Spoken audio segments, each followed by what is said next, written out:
Welcome sa Tagalog Manhwa Recap. Mula sa Purple Phoenix City, ay lumipat ang eksena sa Star Spirit Sect kung saan narinig ni Yefang ang usapan ng tatlong elders patungkol sa nangyayaring training.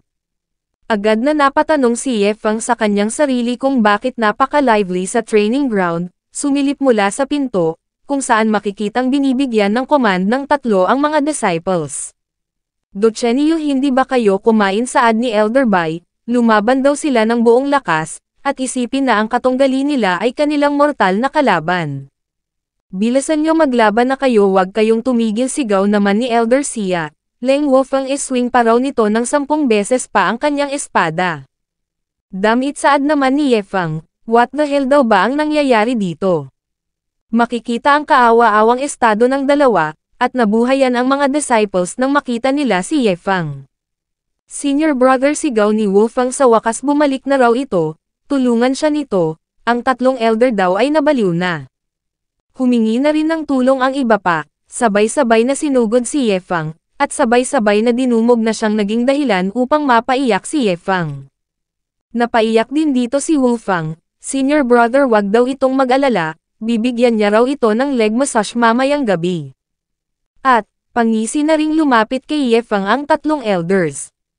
E-arrange ang project para kay Yefang saad ni Elder Bai, ayaw kong mag-train, sambit naman ni Yefang, at napangisi ang ibang mga disciples dahil makakasama na nila ang kanilang junior brother sa training.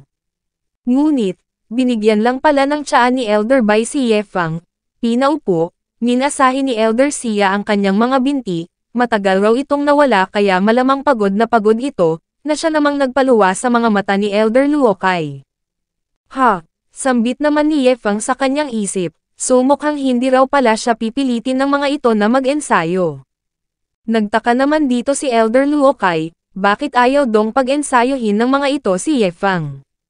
Ngunit sinabihan lang ni Elder Bai si Elder Luokai na ito raw ay hindi pa ganoon ka-experienced, at napasabi naman si Elder Sia sa kanyang isip na gusto nitong makipag-compete sa kanila sa God of Wealth na ito, bumalik daw ito sa paglalaro ng putik.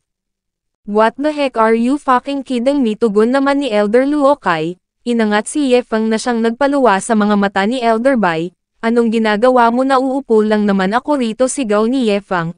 What the hell ang ibig mong sabihing mauupo lang, sigaw naman ni Elder Luokai sabay tingin sa bangko. Good, sambit naman ni Zhao Tianming, napakahusay daw ng ginawa ni Elder Luokai, dapat magkaroon daw ng fairness dito sa sect, wag nilang bigyan ng special treatment si Yefang. Napa-exclaim naman si Xing Fei na si Elder Luo ay napaka-inspiring, at sinabi naman ni Dochenio na si Elder Luo daw ay isang tunay na role model. Ginamit ni Elder Luokai ang mighty kung palm, itinoon rekta sa bangko, nagbuntong hininga, Yefang lumapit daw ito, at makikita ang pagkagulat ni Yefang. Naging napakakintab pala ng bangko na nagmistulan ng ginto, at sinabi ni Elder Luokai kay Yefang na ang maupo ito sa bangko na punong-puno ng putik ay napaka-cheap, kaya ginawan niya raw ito ng magarang bangko sa isang palm lang, hindi raw gaya sa mga matatandang ito na napakatamad. OIC, salamat Elder Luokai, saad naman ni Yefang. Ha, sambit naman ni Wufang, si Elder Luokai daw pala ay walang pinagkaiba sa dalawa. Dismayadong napatingin ang 5 core disciples kay Elder Luokai, at sumigaw naman si Elder Luokai na ano pang tinitingin-tingin ng mga ito, bumalik na raw sila sa kanilang training. Bumalik sa training, sambit naman ni Yefang sa kanyang isip, may naisip na plano, system, maaari niya raw bang magamit ngayon ang kapangyarihan ng 100,000 Feather Sword Formation Flag? Oo, sagot naman ng system, ang duration ay 10 oras. Ganun pa man, ang iba bukod sa host ay kailangang magkaroon ng Pledge of Allegiance sa pamamagitan ng dugo upang makontrol ang kapangyarihan ng Formation Flag. Naisigaw ni Yefang na siya namang pumukaw sa atensyon ng iba, what the hell, ano raw ang nangyayari? Inilabas ni Yefang ang isang 1,000 Feather Formation Flag at sinabihan ang tatlong elder na matapos niya rong makita ang sparring sa pagitan ng kanyang junior at senior brothers, pakiramdam niya raw ang ginagawa ng mga ito ay hindi effective. Kaya ano raw ba kaya kung gamitin nila ang 9th grade 9th tier killing formation flag na ito upang mas mahasa pa ang kanilang mga skills? Ang bagay din daw na ito ay kayang makontrol ang power ng killing formation. Na siya namang agad na hindi sinang-ayunan ng mga core disciples, Little Brother Yefeng tinolerate daw nila ang pagiging extravagant nito, ngunit maging reasonable naman din daw sana ito, hindi raw ba nito kayang umasta na parang tao. Ang gamitin ng isang killing formation na nasa transcending tribulation realm upang hasain ang skills nila, gusto raw ba nitong mamatay na sila? Grabe, ito raw ay napaka-amazing umaastang high and mighty, hindi lang daw sa hindi ito tumulong, ngunit gusto pa nitong pahirapan sila. Yefeng saad ni Elder Luokai, hindi raw ba't parang napaka-harsh naman ng binabalak nito, gusto niya lang dong e-train ang mga ito, hindi sinusubukang patayin. Iniangat ni Yefeng ang flag at sumigaw na ito ay napakaliit, Elder Luokai, naging napakakitid na raw ng isip nito. Senior brothers at sisters, sila raw ang future ng kanilang sect, hanggat makatulong lang ito upang maging mas malakas sila, kahit na ang kaunting hardship ay worth it. Nasasaktan daw siyang makita silang nagsasuffer ng ganito, napakatindi na raw ng effort na inilaan niya para sa sect. Kaunting hardship, hindi ka ba nahihiya sa pinagsasasabi mo, sambit ni Elder Luokai sa kanyang isip, well kung ito raw ay isang formation flag lang, ayos lang daw. Napaiyak si Xing Fei, sinusugal daw nila ang buhay nila rito. At idinagdag ni Zhao Tianming na buti na lang at isang flag lang. Ngunit, humiwalay ang kaluluwa ni Xing Fei at napabulwak ng dugo si Zhao Tianming nang biglang naglabas si Yefeng ng 3 pang mga killing formation flag. Patawad saad ni Yefeng, ngunit ang isang flag daw ay tumatagal lang ng 10 oras, kaya natatakot siyang ito ay hindi sapat. Agad na naglabas si Zhao Tianming ng communication device, tinawagan si Sect Master Luo Wumeng, bilisan daw nito, iligtas sila nito, hindi na raw nila kayang tumagal pa sa lugar na ito, gusto na nilang bumalik sa Star Peak Sect. Iligtas kayo, saan sigaw ni Luo Wumeng, sasagot pa sana si Zhao Tianming, ngunit bigla siyang tinapik sa balikat ni Yefeng at nagsabing, Senior Brother, magmula ngayon, ito na ang magiging responsable sa pagsusupervise sa iba. Ano raw ba sa tingin nito? Iniwan ni Zhao Tianming si Luo Wumeng sa ere, binasag ang device, naging mature at nagsabing bilang senior brother, tungkulin niya rong gabayan ang kanyang mga junior brothers at sisters sa mga ganitong pagkakataon. Meanwhile, sa Star Peak Sect naman ay nagtaka si Luo Wumeng, anong nangyayari doon, pupunta raw ba siya doon upang kunin ang mga yon o hindi? Nang biglang nagtanong si Elder Luo Tianxing kung ano ang sinabi ng mga disciples. Sumagot si Luo Wumeng na wala naman, gusto lang daw nilang bumalik. Ano, sigaw naman ni Elder Luo Tianxing, nagbihis ng pangpulubi, bakit hindi sinabi ng mga ito agad, na siya namang ipinagtaka ni Luo Wumeng.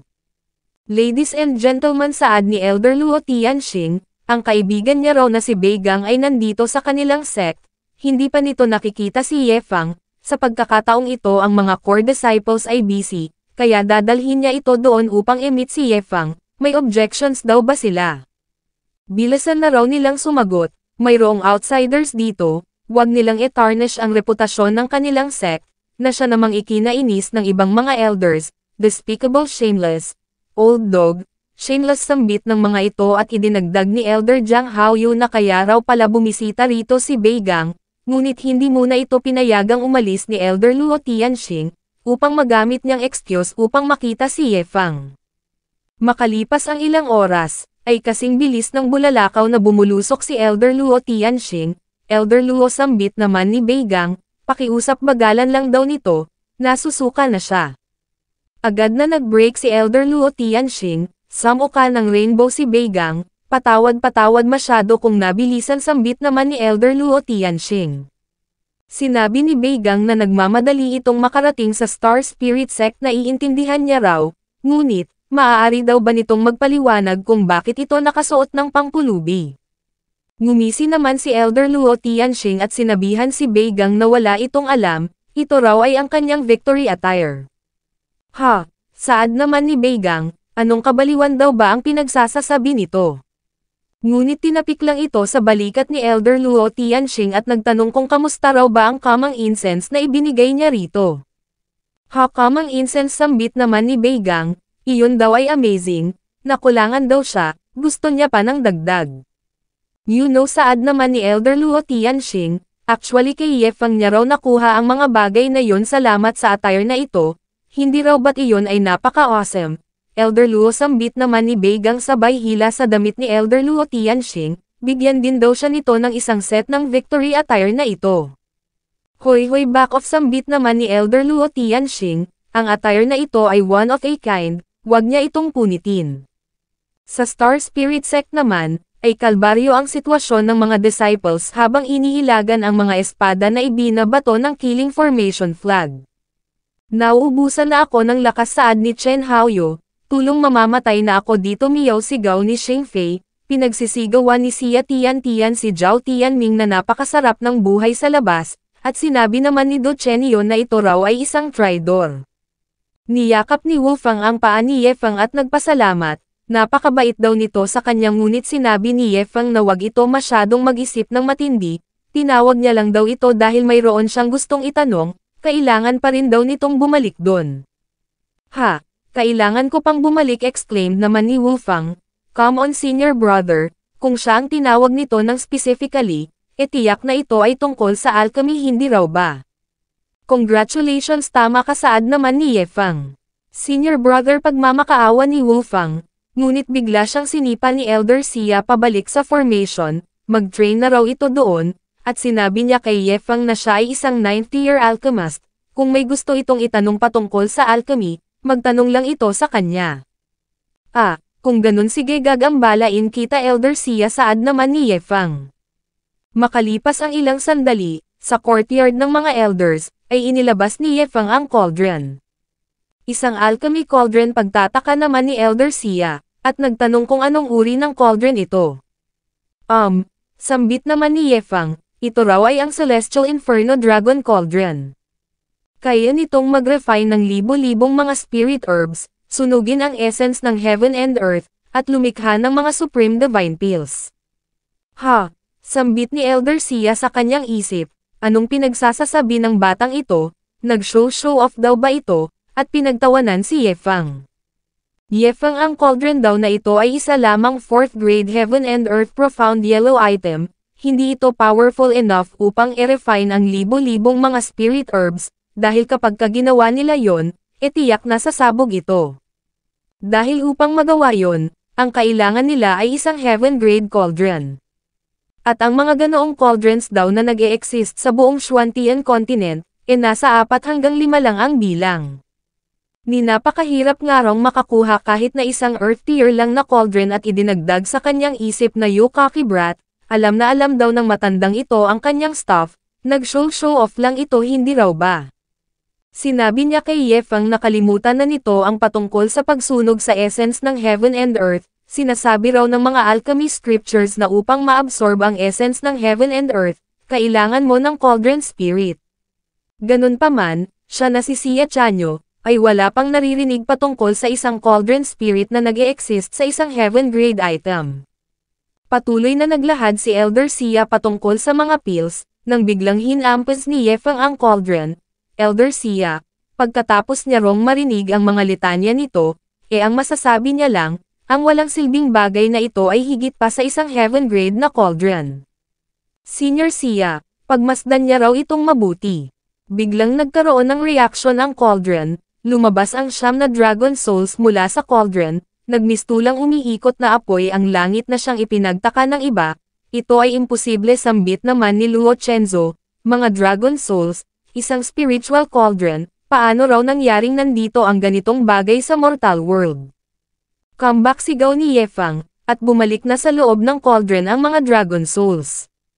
Ang cauldron na ito ay napaka-awesome saad naman ni Ye Feng, ngunit nakakabaliw daw ang pag-consume nito ng spiritual energy, halos madrain na raw ang kanyang spiritual power. Tiyak na maganda raw itong salangan ng barbecue. Fox sambit naman ni Elder Xia, talaga raw palang, tiyak na sasayangin na naman ni Ye Feng ang bagay na ito hindi raw ba?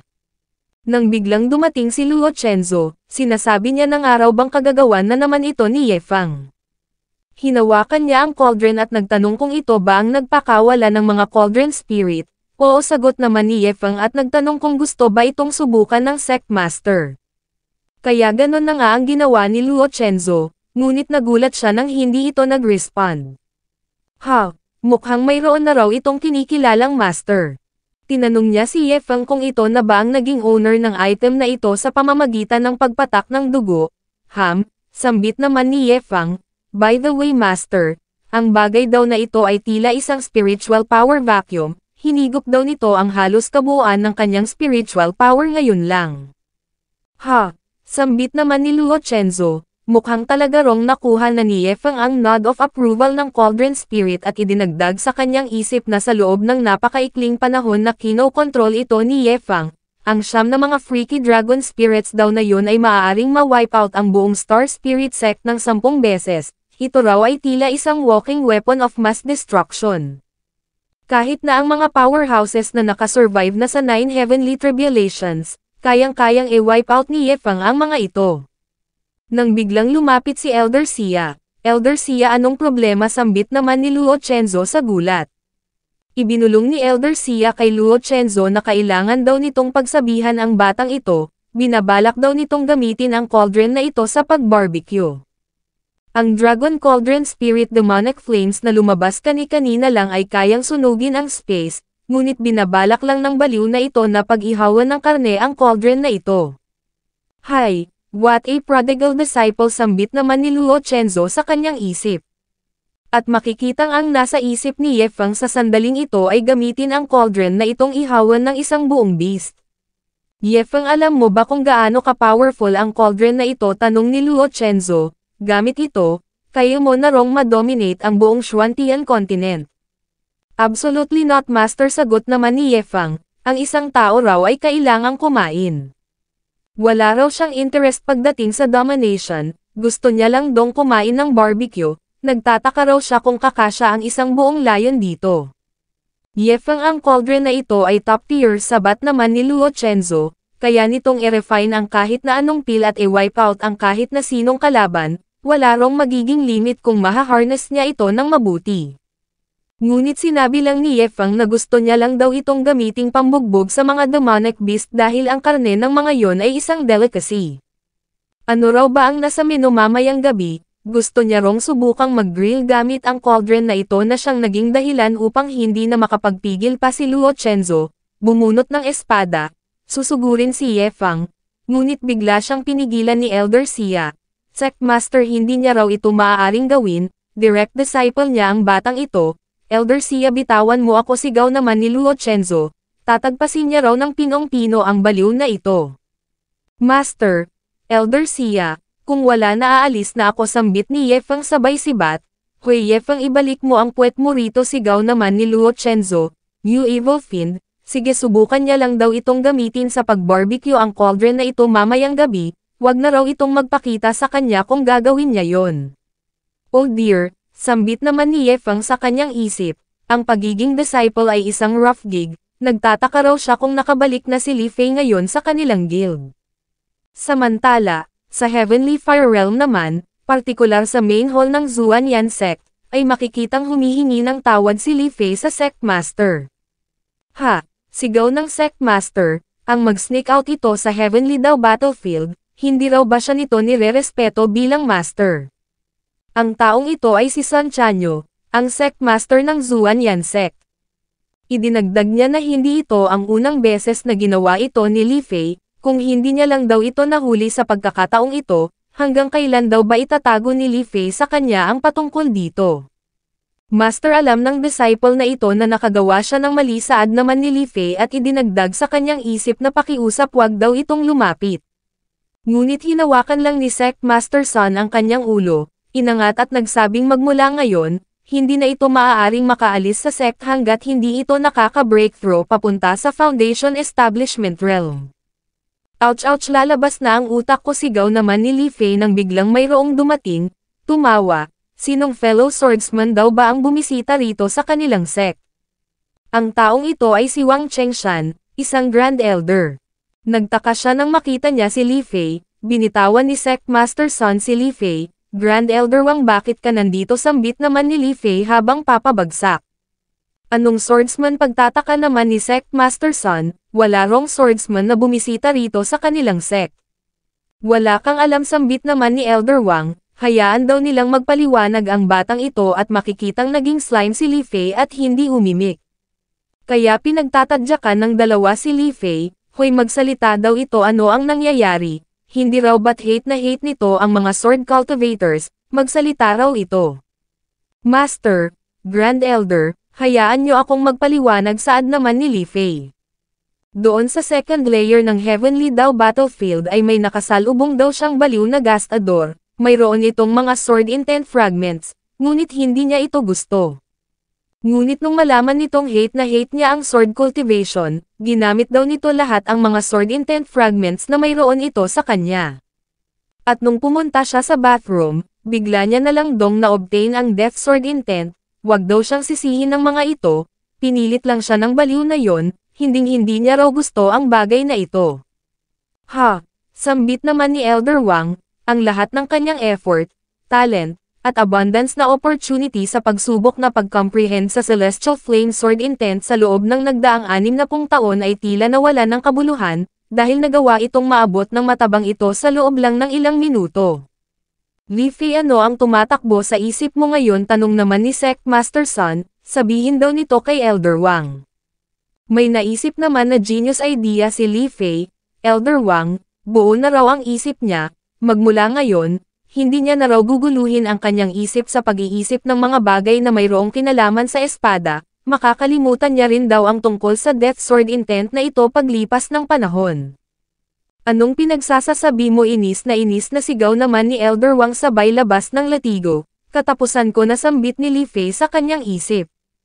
Pinaghahahampos niya si Li Fei, kinaladkad, Master tulungan mo ako, sigaw ni Li Fei. Ayaw niya rong mag-train ng sword kasama ang Grand Elder. Hihihisambit ni Sect Master Sun sa kanyang isip, sa wakas aangat na raw ang kanyang walang silbing disciple. Samantala sa Star Spirit Sect naman ay napahatching si Ye Fang, sino raw ba kaya ang mga taong pinag-uusapan siya, ang mga 7 fairies, nang biglang nag-notify ang system, ang big spender item sa araw na ito ay 10 Heaven Grade Cauldron. Pagtataka naman ni Ye Fang, paano raw naging big spender item ang basurang ito? Ha, sinabi raw ni Elder Xia na mayroon lang mga 4 hanggang sa 5 Heaven Grade Cauldron sa buong Xuantian Continent, kailangan niya rong i-check ng mabuti ang patungkol dito nang biglang sumabog ang kanyang pinto, pumasok pala si Luo Chenzo sa kanyang silid. Master, anong nangyayari? Pagtataka naman ni Ye Fang, ang kanyang pinto, at nagtanong si Luo Chenzo kung casual lang daw ba nitong itinapon ang cauldron na yun doon sa yard. Ha, sambit naman ni Ye Fang sa kanyang isip, ang akala niya raw mayroong kung anong malaking pangyayaring naganap. Master, saad niya, ito raw ay isa lamang walang silbing alchemy cauldron. Kailangan niya pa raw ba itong ituring na tila isang treasure, na siya namang ikinagulantang ni Luo Chenzo, anong problema ng baliw na ito? Ano raw ba ang mali kung ituring mong isang treasure ang cauldron na nasa ganoong level? Alright, sambit naman ni Ye Fang, kalimutan na lang daw muna nila ang walang silbing cauldron na yun na nasa labas, may itatanong daw siya, Master, kung sakaling mayroon itong 10 Heaven Grade Cauldrons, paano niya raw ba wawaldasin ang mga ito? Ha, sambit naman ni Luo Chenzo, as if naman may nag-e-exist na sakali kay Ye Fang, hindi niya raw ito nakilala kahapon. Sa tuwing may itinatanong daw ito patungkol sa isang item, palagi itong nag-o-overboard, anong mischief na naman daw ba ang binabalak nito? Tumalikod siya, Master, saan ka pupunta? Tanong ni Ye Fang, Master, pakiusap bigyan daw nito ng wisdom ang kanyang clueless na disciple, siya ay dense, Master, pakiusap enlighten daw siya nito. Ngunit hindi na nagpapigil si Luo Chenzo, sawang-sawa na raw siya patungkol sa mga bagay na ito, at agad na lumipad. Makalipas ang ilang sandali, sa labas ng courtyard ng Star Spirit Sect, ay kumakanta si Elder Xia habang pinupunasan ang cauldron nang biglang dumaan si Luo Chenzo. Sect Master, lalabas daw ba ito upang bumili ng ilang mga spirit herbs? Oo, sagot naman ni Luo Chenzo. Sinabi naman ni Elder Xia na ngunit kakabili lang daw nila ng isang batch ng mga spiritual herbs nung nakaraang araw. At since dalawa lang daw sila ni Wolfang na alchemist dito, iyon daw ay matagal pang mauubos. Ha, sambit naman ni Luo Chenzo, kung ganun bibili na lang daw siya ng ilang spiritual minerals. Ha, sambit naman ni Elder Xia, siya raw ay clueless pagdating sa mga bagay na yon, kailangan daw nitong tanungin si Elder Chu. Ha, sambit naman ni Luo Chenzo, kung ganun bibili na lang daw siya ng ilang mga daily use elixirs na siya namang ipinagtaka ni Elder Sia. Sectmaster na provoke na naman daw ba ito ni Ye Fang? Makalipas ang ilang sandali ay nakita ni Elder Sia na naghuhukay si Ye Fang. Ye Fang tigil sigaw niya, paano raw nangyaring ang isang batang nasa edad na ito ay ginagawa ang ganitong uri ng physical labor, ipaubaya niya na lang daw ito sa matandang ito. Ilang sandali pa ay si Elder Sia na ang nagpatuloy sa paghuhukay na siyang ikinagulantang ni Ye Fang. Elder Sia, ito raw ay kalabisan, bakit hindi raw ito gumagamit ng spiritual power? Hahahatawa naman ni Elder Sia, paano mo pa raw ba ito maituturing na physical labor kung gagamit siya ng spiritual power? Oras na raw upang bigyan niya ng workout ang katawan ng matandang ito. By the way, ano raw ba ang purpose ng paghuhukay na ito? Ha, sambit naman ni Ye Fang, ano raw ba kaya kung umakyat muna ito? Umakyat na nga si Elder Sia. Inilabas ni Ye Fang ang cauldron na siya namang ikinagulat ni Elder Sia. Ito ay isang heaven cauldron, tama. Ye Fang, ano raw ba ang binabalak nitong gawin sa cauldron na ito? Sambit naman ni Ye Fang, gusto niya raw itong gawing banyo na siya namang ikinagulantang ni Elder Sia. Hindi na nakapagpigil pa, sinugod niya si Ye Fang ngunit may biglang pumigil sa kanya, si Luo Chenzo. Elder Sia, come on, kumalma lang ito, sambit ni Luo Chenzo. After all, direct disciple niya pa rin daw ang Ye Fang na ito. Bitawan mo ako, Sectmaster, sigaw naman ni Elder Sia. Kailangan niya rong maturuan ng leksyon ang baliw na gastador na ito, iniinsulto daw nito ang kanyang profession. Ha, sambit naman ni Ye Fang sa kanyang isip, ano raw ba ito, isang plot twist, bakit daw ba nabaligtad na ang sitwasyon ng dalawang ito? Agad na sumibat si Ye Fang, Elder Sia, maghintay lang daw muna ito rito saglit. Papupuntahin niya raw dito si Wu Fang ngayon din. Ha, sambit naman ni Luo Chenzo sa kanyang isip, gaya ng inaasahan hindi nito ini-spare kahit na ang kanyang fellow disciple, binabalak daw ba ng baliw na ito na i-wipe out ang dalawang tanging mga alchemist nila sa sect na ito. Sectmaster, tingnan mo ang ginawa mo sa disciple mo, saad ni Elder Sia, ngunit sumagot lang si Luo Chenzo na Elder Sia. Sino raw ba yung nakikialam kahapon nung binabalak niyang turuan ng leksyon ang baliw na gastador na yon? So nag-squat pala ito rito habang pinagmamasdan siya, saad ni Elder Sia. Hehe, sambit naman ni Luo Chenzo at nagsabing ang tadhana raw ay talagang kabiga-bighani. Elder Sia, hintayin lang daw nito rito si Wu Fang, aalis na raw siya. Ha, you're driving me nuts, saad naman ni Elder Sia. Hindi na raw nakapagtatakang ito at si Ye Fang ay naging master at disciple. Samantala, makikita namang nagkakandiret si Wu Fang papunta kay Elder Sia kasabay ng isang ibon. Ha, sambit ni Elder Sia sa kanyang isip, ang silly kid na Leng Wu Fang na yun ay paparating na, mukhang ito raw ay iiyak na. Elder Sia, tanong ni Wu Fang, nandito rin daw ba ito upang tulungan si Senior Ye Fang na gumawa ng thatched cottage? Ha? Tama-tama, saad naman ni Elder Sia, naghanda na raw siya ng isang malaking butas, ihanda na raw nito ang kanyang mental state. Ngunit nagulat si Elder Sia nang binanggit ni Wu Fang ang patungkol sa Heaven Grade Cauldron, alam na pala nito ang tungkol dito, at bakit daw ba tila hindi ito apektado. Sinabi niyang alam niya na raw ang patungkol dito, binigyan siya ni Senior Brother Ye Fang ng isa, at sinabihan siya nitong gawin itong water tank. Natulala si Elder Sia sa kanyang narinig, pinagalitan si Wu Fang, umalis daw ito sa kanyang paningin, wag na itong manggulo pa sa kanya, ngunit sa huli siya ang umalis habang nanginginig.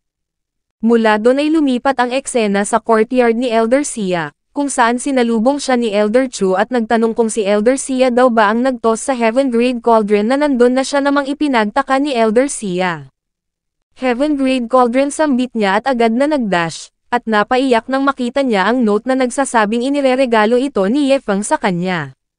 Niyakap niya ito, hinalik-halikan, Elder Sia, saad ni Elder Chu, tumigil na raw ito sa kakahalik, malulunod niya raw ang cauldron na ito sa kanyang laway.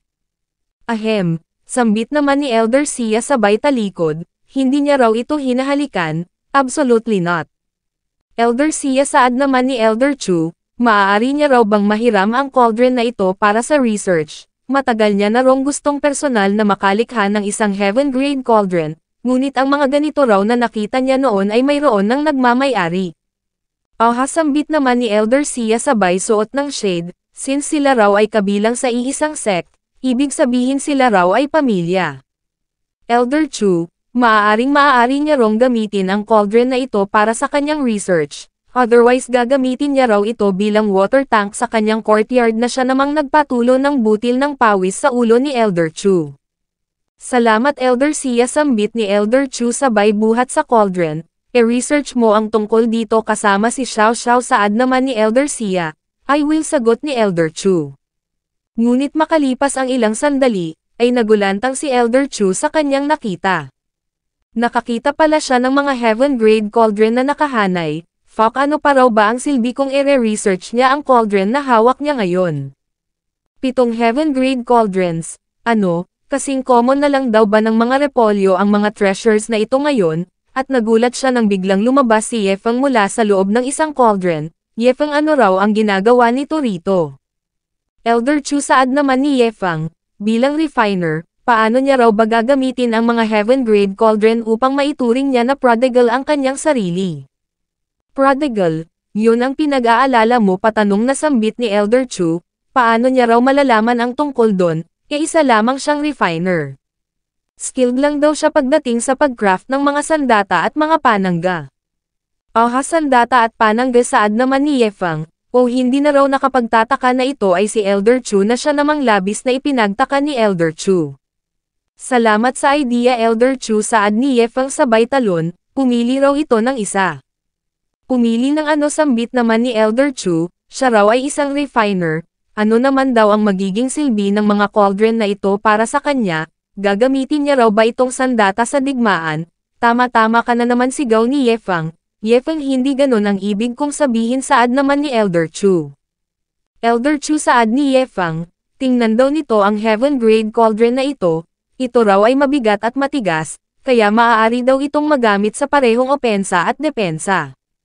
Hindi raw ba't ito ay isang top-tier weapon na mayroong offensive at defensive capabilities? Ano raw ba sa tingin nito? Sambit naman ni Elder Chu, wala rong taong gagamitin sa ganoong paraan ang isang heaven-grade cauldron, ito raw ay isang treasure. Sambit ni Yefeng, Elder Chu, sa tingin nito, gaano raw kaya nito katagal na mawawasak ang bagay na ito gamit ang buo nitong lakas? Sumagot naman si Elder Chu na hindi niya raw ito mawawasak, tiyak na aabutin siya ng forever, hindi niya raw kayang mawasak ang cauldron na ito sa kasalukuyang level na mayroon siya. Kung ganun, iyon ay perfect, sambit naman ni Yefeng sabay higop pabalik sa storage ang ibang mga cauldron, itinira ang isa, magiging sayang lang daw kung hindi nila gagawing sandata ang napaka-durable na bagay na ito. Elder Chu, sa kanya na raw ang cauldron na ito, pupunta pa raw siya sa lugar ni Elder Bai. Saad naman ni Elder Chu, ibibigay mo sa akin ang cauldron na ito ng ganun-ganun lang, Bai, sambit ni Yefeng. Sambit ni Elder Chu sa kanyang isip, ang ipagamit nito sa kanya ang bagay na ito bilang sandata at panangga. Hindi raw siya makapaniwala sa kalustayan ng batang yon, ibabalik niya na lang daw kay Elder Sia itong isa. Mula doon ay lumipat ang eksena sa main hall ng sect, kung saan makikita ang reaksyon ng tatlo. Yefeng, saad ni Luo Chenzo, ito raw ba yung mga cauldrons na gusto nitong ibaon doon sa butas? Sambit naman ni Yefeng, pumasok sila sa loob ng cauldron pati na si Xiao Zhu at ang dilaw na aso. Master, ang mga ito raw ay mga heaven-grade cauldrons, ang mga ito ay indestructible, bibigyan niya raw sila ng tig-iisa upang hindi sila masaktan. Saan ka nakakuha ng ganito karami, sabat naman ni Luo Chenzo, ini-imply daw ba nito na gamitin nila ito bilang panangga? Sambit naman ni Xiao Zhu, pinaikot sa kanyang daliri ang cauldron. Master, ang bagay daw na ito ay napaka-useful, sa pamamagitan lang ng kanyang brute strength, tiyak na kayang-kaya niya rong pabagsakin ang kanyang kalaban gamit ang cauldron na ito. Sambit naman ni Elder Luo Kai, hindi na raw nakapagtataka na napakalakas ng babaeng ito ay isang tunay na demon, mukhang ang sandata raw na ito ay ginawa mismo para sa kanya. Ang destructive power ng cauldron na ito ay tiyak na mababa, hindi raw ba, saad ni Elder Bai, Master, tingnan mo ng mabuti, hindi ba't ito ay suitable? Sambit naman ni Ye Fang. Sambit naman ni Luo Chenzo, hindi na raw muna siya magtatanong patungkol sa iba ngayon, ngunit ano raw ba ang binabalak ni Ye Fang sa cauldron na ito para sa kanyang aso? Tumahol ang aso. Master, sambit naman ni Ye Fang, tingnan daw nito kung gaano kagustong-gusto ng kanyang aso ang bagong doghouse nito. Besides, kayang-kaya rong buhatin ng asong ito ang cauldron na ito kapag lumakas na ito upang ipagtanggol sila, at na-imagine nila ang tinutukoy ni Ye Fang. Great, sambit naman ni Ye Fang sa kanyang isip, ititira niya na lang daw ang isa para sa kanyang sarili, ngunit hahayaan niya rong gamitin ni Elder Sia at Wolfang ang kanilang cauldron bilang panangga. Sa ganitong paraan, tiyak na hindi raw siya mababawasan ng big spender points nang bigla silang makarinig ng mga boses na sumisigaw ng kill kill kill. Anong nangyayari? Pagtataka naman ni Luo Chenzo, lahat ng mga tao sa Star Spirit Sect makinig sigaw ng pinuno, handover daw nila ngayon din ang pumatay sa kanyang anak. Ito pala ay ang Manor Master ng Mirror Moon Manor, si Zhang Shufeng. Bilasan ninyo, dagdag niya. Dahil kung hindi wipe out daw ng kanyang Mirror Moon Manor ang buong Star Spirit Sect. Mirror Moon Manor, pagtataka naman ni Elder Chu, wipe out ang buong Star Spirit Sect saad ni Elder Sia. Ang lakas naman daw ng loob ng mga ito. Ang lalakas naman ng loob niyong manggulo sa aking sect, sambit ni Luo Chenzo, at sinalubong niya ang mga ito kasama ang 4 na mga elders. Master, ang cauldron, sigaw naman ni Ye Fang, naiwan daw nito ang kanyang cauldron. Tumahimik kasigaw ni Luo Chenzo na siyang bumasag sa eardrums ni Ye Fang. Master, saad ng isang cultivator, napakaliit lang daw ng sect na ito, bakit hindi na lang daw sila sumugod at patayin ang lahat ng nasa loob? Oo Master, dagdag naman ng isa, wipe out na lang daw nila ang lahat ng nasa loob ng pathetic na sect na ito. Sinabi naman ni Master Zhang na wala raw siyang bubuhayin sa mga ito, ngunit una kailangan niya raw munang malaman kung sino ang pumatay sa kanyang anak at pagkatapos nun, hahayaan niyang mamatay sa takot ang mga ito. Master, tingnan mo yon, gulat na sambit naman ng isa. Pinagmasdan nila ang paglabas ng mga elders, dala ang kanilang mga cauldron, at pinagtawanan ito ng lahat ng mga members ng Mirror Moon Manor. Hahaha, ang mga tao raw sa shitty sect na ito ay mga baliw, bakit daw ba may kinakaladkad na mga cauldron ang mga ito? Sinabi ng isa na dapat palitan na lang daw ng mga ito ng Big Cauldron Sect ang pangalan ng kanilang sect imbes na Star Spirit Sect, at dumugtong naman ang isa pa na hindi niya na raw ito kaya, wala na raw siyang lakas sa kakatawa. Nahiya naman dito si Luo Chenzo, dapat daw kasi hindi niya na lang sinunod ang sinabi ni Ye Fang. Enough, shut up, sigaw naman ng Manor Master, na patitig, ang taong ito raw ay napakalakas, si Elder Chu pala ang pumukaw sa kanyang atensyon. Zhang Shufeng, sigaw ni Elder Chu, kahit na ano pa man daw ang ipinunta nito rito ngayong araw na ito, ang sino mang mangahas na manggulo sa kanyang Star Spirit Sect, ay makakatanggap ng one-way ticket patungo sa kawalan. Ngayong araw na ito, kahit na dumating pa si Shi Chenfeng, hindi raw sila maililigtas ng taong yon. Sino, katanong ni Zhang Shufeng, tiningnan sila ni Elder Chu, sumigaw na siya raw ay si Elder Chu Hongshan, at may utang pang 3 favor sa kanya si Shi Chenfeng. Ngayon, kahit na sino pa man daw ang sumugod dito sa Star Spirit Sect, ang mga ito raw ay walang magagawa. Natahimik ang mga member ng Mirror Moon Manor, napa-flinch si Zhang Shufeng, talaga raw palang ito ay si Chu Hongshan, paano raw ito napunta rito? Hindi raw ba't dapat nawala itong kinabibilangan na faction? Elder Chu, bigyan daw siya nito ng tsansang magpaliwanag. Sige, magpaliwanag, kasigaw naman ni Elder Chu. Sinabi ni Zhang Shufeng na ang kanyang anak daw ay pinatay ng isang individual, at na-trace niya ito gamit ang parent insect. Ngunit, tinawanan lang ito ni Elder Chu. Hahaha, Zhang Shufeng, sino raw ba ang niloloko nito? Kahit na gumagawa lang ito ng istorya, dapat mag-come up daw ito ng decent na excuse. Sa tingin daw ba talaga nito hindi niya alam na mayroong guardian ang walang silbing anak nito? At bukod pa dun, mayroon lang dong 2 disciples ang Star Spirit Sect, ang isa ay nasa peak ng Spirit Fusion Realm, at ang isa naman ay nasa peak ng Foundation Establishment Realm. Kung kaya, ano naman daw ang magagawa ng mga yon? Naiintindihan ko, saad ni Zhang Shufeng, ngunit, Ngunit dumugtong lang si Elder Chu na baka naman daw siguro iniisip nitong hindi niya alam kung anong klaseng mga tao ang members ng Mirror Moon Manor. Tinanong niya ang 5 kung may napatay ba silang isang binata, at sabay-sabay na umiling ang mga ito. Nagsisinungaling kayo, sigaw ni Zhang Shufeng sabay sugod sambit naman ni Luo Chenzo. Ngunit nagulantang ang mga members ng Mirror Moon Manor nang mapansin nila ang cultivation level ng 5. Fuck, ang mga ito raw pala ay mga transcending tribulation realm powerhouses, shit sibat na. Ngunit bigla silang tinamaan ng cauldron, hahahasambit naman ni Elder Luo Kai, ang mandurog daw ng mga tao gamit ang cauldron na ito raw ay napakasarap sa pakiramdam, ngunit, lumuwa ang kanyang mga mata nang magpakitang gilas na si Elder Bai at Elder Sia. Umikot-ikot ang dalawa, hawak ang kanilang mga cauldron na para bang ipu-ipu na siyang nagpatilapon sa mga kalaban. Napaisip din si Luo Chenzo, gagamitin niya rin daw ba ang cauldron na ito, ngunit natigilan siya nang makita niya ang kanyang image sa kanyang isip habang ginagamit na sandata ang cauldron. Mas maigi rong hindi na lang, ayaw niya rong masabihang babaeng unggoy ng iba. Master, sambit naman ni Ye Fang, ang mga ito raw ba ay nagbabalak na ipaghiganti ang pagkamatay ng kanilang anak, o isang nakakatawang excuse, saad naman ni Luo Chenzo. Nagpatuloy ang pag-slaughter ng 5. Maririnig ang paghingi ng tulong ng mga Mirror Moon Manor cultivators. Fox, sambit naman ni Ye Fang, tila gumigiling daw ng karne ang mga ito nang biglang nag-notify ang system. Host, pakiusap gamitin daw nito ang Heavenly Secret Insight Functions upang i-check kung ang gulong ito ay mayroong kinalaman sa incident na nangyari sa cave na related sa host. What the hell, sambit naman ni Ye Fang, ano raw ba ang pinagsasasabi nito? Wala siyang kinalaman doon. Bakit daw ba tila pinapalabas nito na isa sa kanyang mga guards ang may gawa nun? Makikita ang kaawa-awang sinapit ni Zhang Shufeng. It's over, Ye Fang, saad naman ni Luo Chenzo, wag na raw itong manood pa.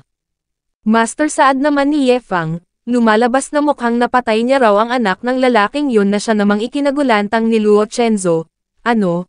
Talagang pinatay nito ang anak ng taong yon? Hindi pumunta ang mga yon dito upang mang-provoke lang. Talagang gustong maghiganti ng mga ito sa pagkamatay ng anak ng Zhang Shufeng na yon. Paano daw ito pinatay ni Ye Fang? Sumagot naman si Ye Fang na natutulog daw siya nun, at paggising niya ay dinispatcha na ng isa sa kanyang tao ang anak ng Zhang Shufeng na yon pati na ang guardian nito. Sect Master, tapos na, saad ni Elder Chu, sinabi ni Elder Bai na ang mga Mirror Moon Manor na ito ay mga walang silbi. At idinagdag naman ni Elder Sia na just in case, pupunta raw siya doon sa Mirror Moon Manor sa mga susunod na araw upang linisin ang lahat ng kalat, ngunit hindi umimik si Luo Chenzo. Master, anong problema, tanong ni Ye Fang? Wala, gusto ko nang mamatay, sambit naman ni Luo Chenzo at idinagdag sa kanyang isip na ang patayin ang anak ng Manor Master, burahin ang mga cultivators ng Mirror Moon, at ngayon gusto pa ng ibang elder na pumunta doon sa mismong Manor ng Mirror Moon upang ubusin na ng tuluyan ang mga ito. It's over. Ang reputasyon daw ng kanilang sect ay nawasak na. Nag-notify ang system, pagkatapos ng battle na ito, ang Star Spirit Sect ay magkakaroon ng katanyagan. Ang mga cultivators na nasa cultivation world, kapag napag-alaman nila ang tungkol sa bagay na ito, ay maa-amaze na lang sa kasamaan ng Star Spirit Sect, at ang Sect Master na si Luo Chenzo, ay hihirangin bilang number 1 female demon leader sa buong Xuantian continent. System, saad naman ni Ye Fang, paano raw nito nagagawang e-portray ang kanyang sect bilang villains? Idinagdag ng system ng pagkatapos na battle na ito, ang Star Spirit Sect ay magagawang ma-wipe out ang threat sa cultivation world, at pupurihin sila ng karamihan. Fox, sambit naman ni Ye Fang, system, ano raw ba ang pinagsasasabi nito? Mayroon daw ba itong storytelling show o ano? Damn it, tumahimik na raw ito. Ilang sandali pa ay napabuntong hininga si Luo Chenzo, pakiramdam niya raw ay wala na siyang maaabot, nahihirapan na raw siyang huminga. Hey Master, tawag naman ni Ye Fang, kailan daw ba magsisimula ang big showdown sa Secret Realm? Nagpalista na raw ba ito? Ha, sambit naman ni Luo Chenzo, ito raw at ang ibang mga disciples ay maaaring pumunta doon isang araw bago maganap ang event, dala ang mga cultivation resources. At siya nga pala pumili daw ito ng isang elder na magle-lead sa kanilang squad, hindi raw siya sasama. Na siya namang ipinagtaka ni Ye Fang, ano raw ba ang kinaaabalahan ng kanyang master? System, saad niya, alamin daw nito ang tungkol sa bagay na ito gamit ang Secret Insight Functions. Nag-notify ang system, host ang info ay medyo hefty, gusto raw ba nitong i-blow ang 3 chances ngayon mismo? 3 chances, sige tugon naman ni Yefang. Ilang sandali pa ay sinabi ng system na ang master ng host ay ang saintess ng Infinite Sacred Land doon sa Upper Realm. Sa kasagsagan ng journey nito, ito ay inambush at pinatay ng mga taga-Cosmos Sword Sect, Panglay Immortal Island, at Sky Marshal Sect. Fortunately, na-guard nito ang kanyang soul gamit ang treasure ng kanilang sect at na-reincarnate. Ang master nito ay araw-araw na nagko-cultivate upang mag-ascend sa Upper Realm sa lalong madaling panahon, upang makapaghiganti. May tao nang nakalaan para sa master ng host, na siya namang ikinagulantang ni Yefang. Haha-joke lang saad naman ng system, ang master ng host ay hindi pa nagkakaroon ng romantic partner kailanman maging sa Upper Realm at sa kasalukuyan nitong lifetime. Damn you system, tinakat mo ako dun, saad naman ni Yefang. Gusto niya lang dong malaman kung ano ang pinagkakaabalahan ng kanyang master, hindi raw ba nito maaaring sabihin na lang na dahil sa ito ay nagko-cultivate, may pa-hefty-hefty pa itong nalalaman, ngunit by the way, ang backstory daw ng kanyang master ay napaka-twisted. Cosmos Sword Sect, Panglay Immortal Island, Sky Marshal Sect, ililista niya raw ang lahat ng ito. Sooner or later ililid niya raw ang Star Spirit Sect na makapas sa Thunder Tribulation, at umakyat sa Heavenly Ladder. Siya ay mag-a-ascend sa Upper Realm, at pababagsakin ang lahat ng nagkasala sa kanyang waifu. Nag-notify ang system, congratulations sa host sa pag-secure nito sa kanyang romantic partner, at dahil sa thoughts na ito ng host, ito ay makakatanggap ng 100 milyong Mero Cleansing Pills bilang reward. Isa pang notification, patungkol sa Mero Cleansing Pills.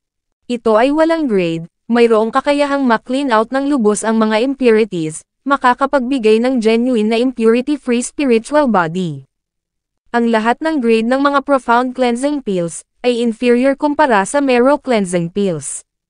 Isa pang notification patungkol sa drawbacks ng pill, ang isang piraso ng pill na ito ay mayroong napakahinang epekto, kailangan itong e-konsumo ng maramihan, at medyo masama ang lasa. System sambit naman ni Yefang, ang rewards daw nito ay napaka-late, matagal na raw siyang nakapagdesisyon kung sino ang kanyang magiging romantic partner, kaya bakit ngayon lang daw ito nagbigay ng rewards.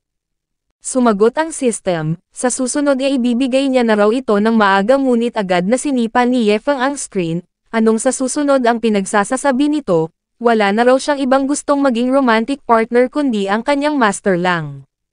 Napaisip si Yefang, ang Cleansing Mero Pills ay isang special reward na ibinigay ng system base lang sa kanyang thoughts, gusto niya rong gamitin ang mga ito upang matulungan ang kanyang master, hindi niya raw wawaldasin ang mga ito.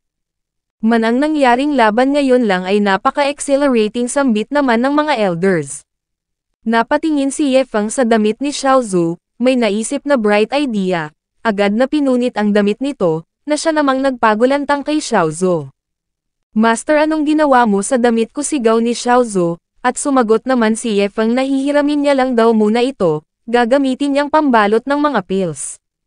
Master, ang mga old geezers na yun ay mayroong mga pangit na damit, sambit naman ni Xiaozu, bakit ang damit niya pa raw ang pinunit nito? Ngunit sumagot lang si Yefang na ang damit ng mga yon ay napakapangit at napakabaho. Napaiyak na lang si Xiaozu, ni hindi niya nga raw hinayaang matalsikan ng kahit na kaunting dugo man lang ang kanyang damit sa kabila ng nangyaring napaka-intense na laban.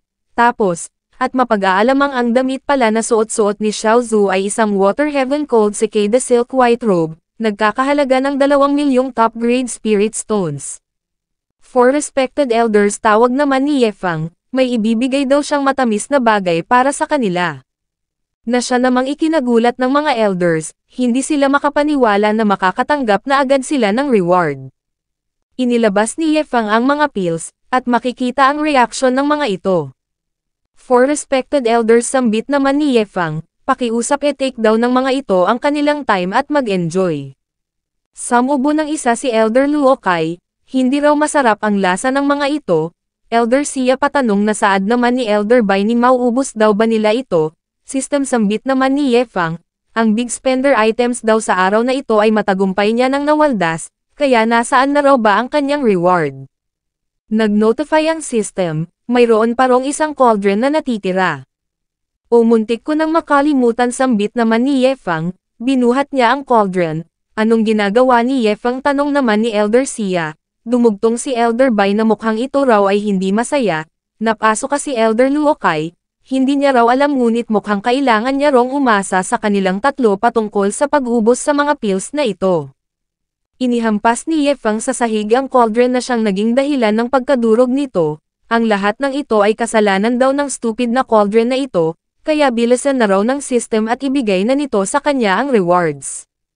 Fox, sambit naman ni Elder Luokai, ang batang ito raw ay hindi madaling edil, nagagalit daw ba ito? Sinabi ni Elder Bai na malamang ito raw ay nagagalit dahil hindi sila kumakain. Fox, sambit naman ni Elder Sia, ano raw ba ang ini-imply ng batang yun sa pagbasag nito sa cauldron? Naalala ni Elder Chu ang patungkol sa galit na Yefang, kung papaano nito pinabagsak ang one-armed guy na kinatatakutan nila gamit ang isang trap, at agad na kumain ng mabilis si Elder Chu at ganoon din ang iba pang mga elders. Nag-notify ang system, congratulations sa host sa matagumpay na pagkumpleto sa big spender purchase sa araw na ito ay makakatanggap ng 1,000 big spender points at isang mysterious purple clothes bilang reward. Mysterious purple clothes, pangising sambit naman ni Yefang sa kanyang isip. Alam niya na rong maganda ito sa tunog pa lang ng pangalan nito, maybe maaari niya raw itong mairegalo sa kanyang master, upang mas lumalim pa ang relationship nila. Nag-notify uli ang system, patungkol sa mysterious purple clothes. Ito ay isang damit pambabae na gawa mula sa mysterious purple crystal, mainit sa taglamig, at malamig naman sa tag-init. Ito ay mayroong impenetrable na super strong defense, very nice. Sambit naman ni Yefang sa kanyang isip, mysterious purple clothes, what a nonsense, maliwanag daw na ito ay, once na maibigay niya raw ito sa kanyang master, hinding-hindi na raw siya mapipigilan pa ng mga elders. Nag-notify uli ang system, nag-issue ng random mission. Ibigay ng host ang undergarments, ang mysterious purple clothes sa master nito na si Luo Chenzo. Once na makumpleto, ito ay mabibigyan ng 500,000 big spender points bilang reward. Kapag nag-fail ay walang penalty, maaari rin itong tanggihan ng host. 500,000 big spender points, sambit naman ni Yefang. System, sinasadya daw ba nitong mag-mess around? Hehe, sambit naman ng system, upang ma-achieve ng host ang shameless life, ang system daw ay tumutulong sa nangangailangan. Nag-heart naman dito ang mga mata ni Yefang at napatanong sa kanyang isip kung gagawin niya ba ang mission na ito, ngunit sa ngayon master niya raw ito, hindi wife. Master wife, master wife, master wife, master wife, wife, wife, dagdag pa ni Yefang. Nang biglang bumalik si Luo Chenzo, Yefang, ano raw ang ginagawa nito? Wife, agad namang sambit ni Yefang, buti naman at bumalik ito na siya namang ipinagtaka ni Luo Chenzo, nag-imit ng kaunting dark aura, at nagtaka rin ang mga elders sa kanilang narinig. Yefang, pasigaw na saad ni Luo Chenzo, sino raw ang tinatawag nitong wife niya? Master, ito ay isa lamang misunderstanding, saad naman ni Yefang, at makikita ang reaction ni Luo Chenzo. Oh shit, sambit naman ni Yefang sa kanyang isip, I'm screwed. Wow, sambit naman ni Elder Luokai, nung una niya palang dong makita ang batang ito, alam niya na rong mayroon itong bright na future, ito raw ay napaka-bold. Kailan pa ito nangyari? Pagtataka naman ni Elder Chu, teka lang, ano yung hawak ni Yefang? Patanong na sambit ni Elder Bai, what? Sambit naman ni Elder Sia, talaga rong naglakas ng loob si Yefang na tawaging wife ang sect master. Nagpatuloy sa pagbitaw ng mga komentaryo ang mga elders. Yefang, saad naman ni Luo Chenzo, sinabi raw nitong iyon ay misunderstanding, kaya bakit hindi raw nito ipaliwanag sa kanya kung ano ang hinahawakan nito? Sige wife, sambit naman ni Yefang na siyang ikinainis ni Luo Chenzo, na mula, anong wife ang pinagsasasabi nito? Master, sambit naman ni Yefang, ito raw ay isang undergarment na gawa mula sa mysterious purple crystals. Ito raw ay malambot at comfortable, mainit sa taglamig at malamig sa tag-init. Ito rin daw ay mayroong napakalakas na defense.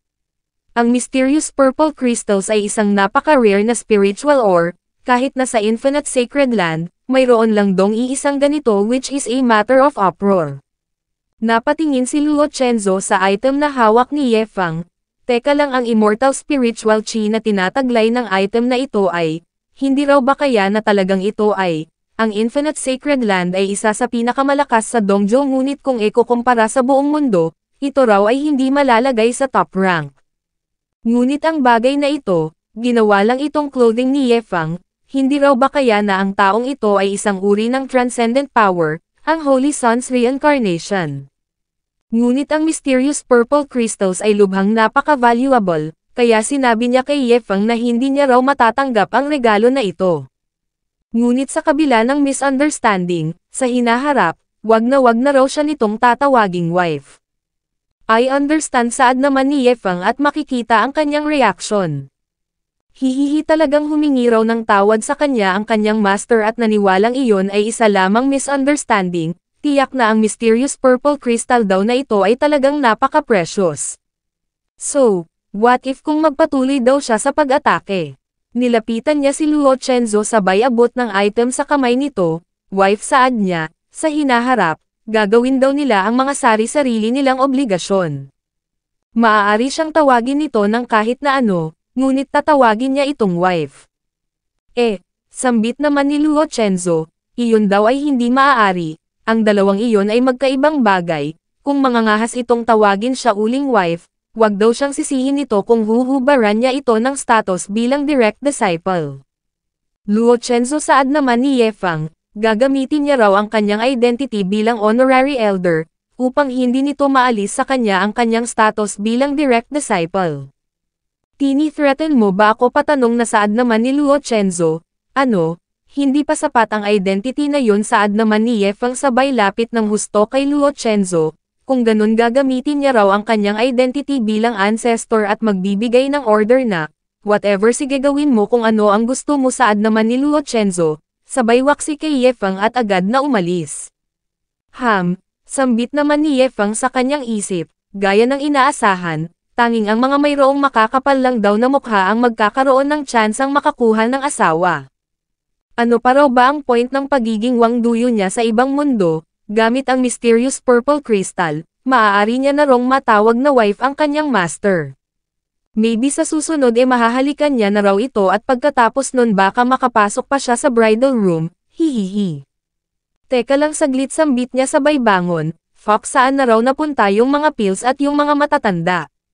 Makalipas ang ilang sandali ay tumungo siya sa disciples courtyard. Junior brother Wolf ang sambit naman ni Ye Fang at nagsabing pumunta raw ito sa sect hall, may ibibigay daw siyang good stuff sa kanila. Dapat bilasan na raw nito at bumalik na sa pag-eensayo doon sa killing array. Ngunit nagulat siya nang makitang narito rin maging ang lahat ng mga core disciples, at nagulantang nang biglang yumukod sa harap niya si Wu Fang. Junior brother Wolf, ang ano raw ang ginagawa nito? Senior brother, paiyak na sambit naman ni Wu Fang, siya raw ang napaka-close-minded. Anong ibig mong sabihin? Pagtataka naman ni Ye Fang, at idinagdag ni Wu Fang na siya raw ay napaka-close-minded. Noon nung gumasta ito ng 100,000 top-grade spirit stones upang maging direct disciple lang ng sect leader, ang akala niya raw ito ay isang foolish man na mayroong maraming pera. Ngunit ngayon niya lang daw na-realize na siya pala ang tunay na foolish. 100,000 top-grade spirit stones upang maging wife lang ang goddess. Talagang ikaw ay worthy na maging junior brother namin, saad naman ni Zhao Tianming at idinagdag ni Xing Fei na mukhang nagtagumpay na raw si Ye Fang na ma-obtain ang renowned ice goddess ng Star Spirit Sect. Fox, sambit naman ni Ye Fang, sinong elder daw ba ang nagsimula ng rumor na ito? Napayakap naman si Do Chenio sa kanyang libro at mamula-mulang isinaad na hindi niya raw ini-expect na ang classic plot ng librong The Tyrant Disciple Who Fell in Love with the Ice Cold Master ay talagang mangyayari sa totoong buhay. Junior sister, bakit hindi mo ako pahiramin ng librong yan, saad naman ni Chen Haoyo. Ako rin, sambit naman ni Xia Tian. Nagpaalam ang dalawa. Junior brother, mauuna na raw sila sa sect hall. Junior brother, mag-ingat daw ito. Sambit naman ni Ye Fang, mukhang ito raw ay kagagawan ng mga matatandang yon. Maghintay lang daw ang mga ito, sasalpakan niya raw ng maraming marrow cleansing pills ang bibig ng mga ito hanggang sa bumula. Tumungo si Ye Feng sa hall ng sect, at makikitang pinipigilan ni Elder Chu si Xiao Xiao. Ye Feng, sigaw ni Xiao Xiao, ano raw ang ginawa nito sa kanyang sister Chenzo? Grandpa, bilasan mo, bitawan mo ako.